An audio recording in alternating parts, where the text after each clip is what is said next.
Law and communication skills के lecture सुनने के लिए नीचे दिए गए रेड बटन को दबाकर हमारे चैनल को सब्सक्राइब करें और साथ में घंटी के बटन को भी दबाएं ताकि हमारे तमाम लेक्चर्स पर वक्त तक पहुंच सकें। शुक्रिया। कुछ भी हासिल हो सकता है दुनिया में अगर मेहनत करें, स्ट्रगल करें, आपके अंदर पैशन हो, जुनून हो। ये सब बातें आपने बहुत सुनी होंगी, बहुत बार आपने देखा भी होगा हमारी दुनिया में, हमारे आसपास। अगर इंसान थोड़ी सी हिम्मत करे, थोड़ा सा हौसला रखे, थोड़ा अपने अंदर एनर्जी लेकर आए, मोटिवेशन लेकर आए, तो वो कुछ भी हासिल कर सकता है। लेकिन अगर कोई हादसा इंसान के साथ हो जाए, कुदरती हादसा हो जाए, एक्सीडेंट हो जाए, उसका हाथ कट जाए, पांव कट जाए, आंख जाया हो जाए, या कोई और जिस्म का एक मेन ऑर्गन उसका चला जाए, उसके बाद वो क्या करेगा? कुछ नहीं कर सकता। अल्लाह की मर्जी क्या क्या टाल दे, बिल्कुल ऐसा ही है। लेकिन सिर्फ लूजर्स के लिए, विनर्स के लिए नहीं, वो अल्लाह की मर्जी पर नहीं डालते।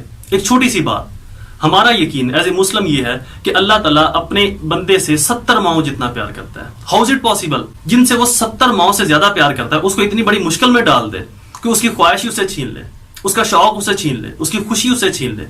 मुमकिन ही नहीं है। ये इंसानी फितरत, कम से कम मेरी सोच इस चीज को तस्लीम ही नहीं कर सकती कि अल्लाह ताला अगर हमारे साथ कोई ऐसा हादसा कर दे और उस हादसे की वजह से हम ये ब्लेम डाल सके अल्लाह के ऊपर कि या अल्लाह तेरी मर्जी, तूने कर दिया हमारे साथ, अब तूने अच्छा किया या बुरा किया, तेरी मर्जी। नो, अल्लाह इतना वेला नहीं है। अल्लाह के पास इतना टाइम नहीं है कि वो बैठा पहले आपका सोचता रहे कि अब आप ये हासिल करना चाहते हो, मैं आपको इससे रोक दूं, आपका हाथ काट दूं, पांव काट दूं, किसी हादसे में आंख जाया कर दूं, आप घर में बैठ जाओ। नो, अल्लाह ये काम कभी नहीं करता। अल्लाह इतना वेला नहीं है कि हमारे लिए वो इस तरह की मुश्किलात खड़ी करे। अगर कोई हादसा होता है तो वो हमारी अपनी वजह से, और उसके बाद जो हम बैठ जाते हैं तो वो भी हमारी अपनी वजह से। ये इल्जाम डालकर अल्लाह के ऊपर अल्लाह ने कर दिया, उसकी मर्जी। ऐसे ही एक शख्स था जिसने इस बात को, इस थ्योरी को गलत साबित किया कि अल्लाह की मर्जी कहने वाले सिर्फ लूजर्स होते हैं, विनर नहीं। ये कहानी है एक कैरोली नामी लड़के की जो 1910 में हंगरी में पैदा हुआ। शौक उसका था बेस्ट शूटर बनने का। शूटिंग के जितने भी मुकाबले होते थे उनके अंदर वो हिस्सा लेता और जीत जाता, जितने भी छोटे लेवल के ऊपर, डिस्ट्रिक्ट या सिटी लेवल के ऊपर एज एग्जांपल।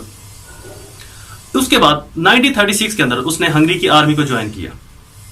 एंड आर्मी के बाद आर्मी के अंदर जितनी भी शूटिंग कॉम्पिटिशंस थे वो सब के सब वो जीत गया। 1939 को नेशनल चैंपियनशिप होनी थी बेस्ट शूटर्स के लिए, जिसके अंदर उसने भी पार्टिसिपेट करना था। 1937 रूटीन की एक आर्मी ट्रेनिंग चल रही थी। कैरली के हाथ के अंदर एक ग्रैंड बम जिससे वो फेंकने लगा था, वो उसके हाथ के अंदर फट गया, जिससे उसका हाथ यहां से जाया हो गया, उसका हाथ काटना पड़ा। एक माह वो हॉस्पिटल में रहा, सिर्फ यही सोचता रहा कि कुदरत ने मेरे साथ बुरा किया। कैरली के ये अल्फाज थे कि जब एक माह मेरा इलाज चला और मैं हॉस्पिटल से बाहर निकला, तो जब मैंने आसमान की तरफ देखा तो देखकर मैंने सोचा कि कुदरत ने मेरे साथ नहीं किया, इसके अंदर मेरी को गलती थी, मेरी को कोताही थी। और अगर कोताही मेरी थी, दुनिया के लिए कुदरत ने मेरे साथ एक हादसा कर दिया। अब मैं अपना एम पूरा नहीं कर सकता और लोगों को बता सकता हूं कि मैं इतना अच्छा शूटर तो था, लेकिन इस कुदरती हादसे की वजह से अब मैं फर्दर प्रोसीड नहीं कर पाऊंगा। तो ये गॉड की मर्जी, अल्लाह की मर्जी, भगवान की मर्जी। अब मेरा तो इसमें कोई दोष नहीं है, मैंने तो मेहनत करनी थी। उसने इस थ्योरी को, उसने इस फिलॉसफी को गलत साबित किया। वो हॉस्पिटल से बाहर निकला, उसने ट्रेनिंग स्टार्ट की। बेस्ट हैंड जो उसका जा चुका था, उसके साथ नहीं, जो उसके पास था ओनली हैंड, इस ओनली हैंड के साथ उसने अपनी शूटिंग करने के लिए, दुनिया का बेस्ट शूटर बनने के लिए उसने अपनी ट्रेनिंग स्टार्ट की। 2 साल तक उसने ट्रेनिंग की। 1939 ग्राउंड के अंदर आया जहां पर शूटिंग कंपटीशन होना था। सभी एथलीट्स उसको मिलने के लिए आए, उसको मुबारकबाद देने के लिए आए, दाद देने के लिए आए। और सभी ने कहा कि यार ये होती है इंस्पिरेशन, ये होता है इंसान का जुनून। देखो उसका एक हाथ जाया हो गया, लेकिन फिर भी वो यहां पर आया आज हमें दाद देने के लिए। ये होता है एक स्पोर्ट्समैन का विजन, एक स्पोर्ट्समैन की सोच। कैरोली ने मुस्कुराकर बोला, मैं दाद देने के लिए नहीं आया, मैं तुम लोगों से लड़ने के लिए आया हूं, कंपीट करने के लिए आया हूं, तैयार हो जाओ। सब मुस्कुराने लग गए। ऑब्वियसली मुस्कुराना बनता भी था उनका कि सभी के पास बेस्ट हैंड मौजूद है और उस एक शख्स के पास ओनली हैंड मौजूद है। लेकिन जहां पर जुनून की हद तक लगाव हो आपको अपने मकसद से, अपनी मंजिल से, तो ये मैटर नहीं करता कि ओनली है या बेस्ट है। वहां पर सिर्फ और सिर्फ आपका ये पैशन होता है कि चाहिए ही चाहिए, सिर्फ यही चीज आपको दिलवा सकती है। वहां पर मुकाबला स्टार्ट होता है और इवेंचुअली कैरली जीत जाता है। उस वक्त तक वो तारीख रकम करता है कि ओनली हैंड से बेस्ट शूटर हैंड को उसने हरा दिया। वो यहीं तक नहीं रुका, उसने अपनी नजरें जमा ली 1940 के ओलंपिक्स के ऊपर।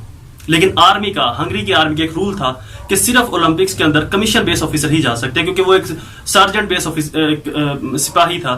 लेकिन उसने अपने जब सीनियर्स को फोर्स किया तो सीनियर्स ने इस शर्त के ऊपर जाने की इजाजत दी कि अगर किसी कमीशन बेस ऑफिसर को आप हरा दो तो हम आपको ओलंपिक्स में भिजवा सकते हैं। उसने एक कमीशन बेस ऑफिसर को हराया और ओलंपिक्स के अंदर अपना नाम दर्ज करवा लिया। 1940 में ओलंपिक्स होने थे, उसने अपनी ट्रेनिंग स्टार्ट कर दी। 1940 इवेंचुअली ओलंपिक्स कैंसिल हो गए, वजह सेकेंड वर्ल्ड वॉर। उसने हौसला नहीं हारा, उसने 1944 के ओलंपिक्स के ऊपर नजरें जमा ली, अपनी ट्रेनिंग्स को कंटिन्यू रखा। 1944 के ओलंपिक्स भी डिले हो गए सेकेंड वर्ल्ड वॉर की वजह से। अब उसकी हिम्मत जवाब देने लग गई, क्योंकि 1948 जो नेक्स्ट ओलंपिक्स होने थे 1948 के अंदर, उस वक्त तक उसकी एज 38 साल हो जानी थी। और जो यंगर्स ने आना था 20 या 22 साल के लड़कों ने, उनके साथ कंपीट करना बहुत मुश्किल था। लेकिन यह सोच भी एक लूजर के लिए हो सकती है, एक हारे हुए शख्स के लिए हो सकती है। विनर के लिए यह सोच किसी अहमियत की हामिल नहीं। उसने अपनी तमाम तर फोकस 1948 के ओलंपिक्स पर लगा दी है। उसने बेस्ट ट्रेनिंग की।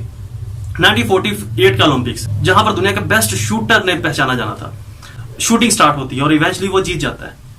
उस वक्त तक वो एक इतिहास रकम करता है दुनिया की तारीख में। एक ऐसा शख्स, तमाम दुनिया से आए लोग अपने बेस्ट हैंड से लड़े, वो अकेला बंदा अपने ओनली हैंड से लड़ा और जीत गया। यहीं तक उसकी सोच नहीं रुकी। 1952 के ओलंपिक्स के ऊपर उसने नजरें जमा ली। 1952 अपनी ट्रेनिंग को कंटिन्यू रखा। 1952 के ओलंपिक्स आए, उसके अंदर उसने हिस्सा लिया और हैरान कुन बात, वो जीत गया। उस वक्त तक उसकी एज 42 ईयर हो चुकी थी। दुनिया के बेहतरीन एथलीट्स ने बेहतरीन तरीके से ट्रेनिंग हासिल की और सभी के पास अपने दोनों हाथ, इट मीन बेस्ट हैंड मौजूद थे। और सिर्फ कैरोले के पास अपना ओनली हैंड था और वो ओनली हैंड से दुनिया के बेस्ट हैंडों को हरा गया। 1952 ओलंपिक्स की तारीख में यह इतिहास रकम हुआ कि एक ऐसा शख्स जिसने अपने ओनली हैंड से, अपने उस बाजू से जिससे कोई लिख भी नहीं सकता, उस ओनली हैंड से जिससे सही से पानी भी नहीं पिया जा सकता, उस हाथ से जिसको कभी जिससे काम लेने के बारे में हमारे माइंड में कभी ख्याल भी नहीं आया, उस हाथ से दुनिया के बेहतरीन हाथ वालों को शिकस्त दी उसने। और उस वक्त तक ओलंपिक्स की तारीख में केरले वाहिद शख्स था जिसने 2 दफा गोल्ड मेडल हासिल किया, मुसलसल 2 दफा। किसी भी लूजर के पास आप चले जाओ, उसके पास 1001 ऐसी वजह होंगी यह बताने के लिए कि वो क्यों हारा। कुदरत की मर्जी, अल्लाह की मर्जी, अल्लाह ने नहीं चाहा, अल्लाह ने ऐसा कर दिया, अल्लाह ने वैसा कर दिया, फलां ने मेरे साथ गद्दारी की, फलां ने धोखा किया, फलां ने मुझे चीट किया, फलां ने मेरे साथ ऐसा किया। किसी विनर के पास आप चले जाओ, उसके पास सिर्फ एक वजह होगी यह साबित करने के लिए कि मैं क्यों लड़ा और क्यों जीता। क्यों लड़ा? अपनी चाहत के लिए, अपनी जुनून के लिए कि मुझे यह चाहिए ही चाहिए, इसके बगैर नहीं गुजारा। इसी ख्वाहिश को लेकर, इसी जुनून को लेकर मैं मैदान में उतरा, लड़ा और जीत गया। यही फर्क है एक विनर में और एक लूजर में। विनर हमेशा इल्जाम अपने आप पर लेता है और उसको रिएक्ट करता है एक पॉजिटिव सेंस में, पॉजिटिव एनर्जी में, और लूजर हमेशा इल्जाम दुनिया पर डालता है और उसका रिएक्ट करता है एक लूजर वाली एनर्जी में, एक कमजोर शख्स में, एक हिम्मत हारे हुए शख्स के सेंस में। एक ऐसा शख्स जिसके पास तकदीर, अल्लाह, इंसान, इन तमाम के ऊपर इल्जाम डालने की रीजंस हैं। अल्लाह ने मेरे साथ ऐसा कर दिया, तकदीर में ऐसा लिखा हुआ था। ना ही अल्लाह हमारे साथ ऐसा करता है, ना ही तकदीर में कुछ भी ऐसा लिखा हुआ है। वही तकदीर हम खुद बनाते हैं। तकदीर हमसे है, हमने लिखी तकदीर अपनी, तकदीर ने हमें नहीं लिखा। मुझे अपनी दुआ में जरूर याद रखिएगा। अल्लाह ताला आपका हामी नासिर हो। वसलाम।